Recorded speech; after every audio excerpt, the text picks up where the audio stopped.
Ja, hallo Leute, ein kurzes Video. Ich habe seit längerem bei meinem 1er BMW, nur wenn es kalt ist, also irgendwie Minusgrade, ein Quietschen beim Lenken. Laut Google haben das noch viele Menschen sonst. Die Ursache ist nicht so ganz klar.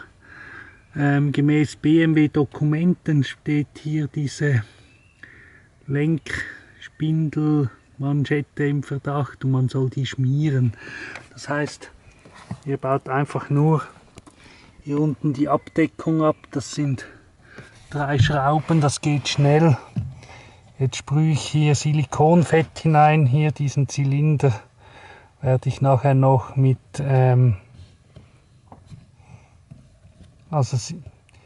ich sprühe Silikonöl hinein und dann noch mit Silikonfett werde ich den Zylinder fetten.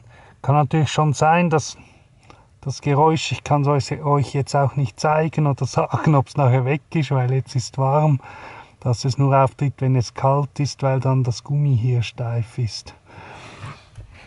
Genau, kurzes Video, ein Versuch ist es wert, ist schnell gemacht.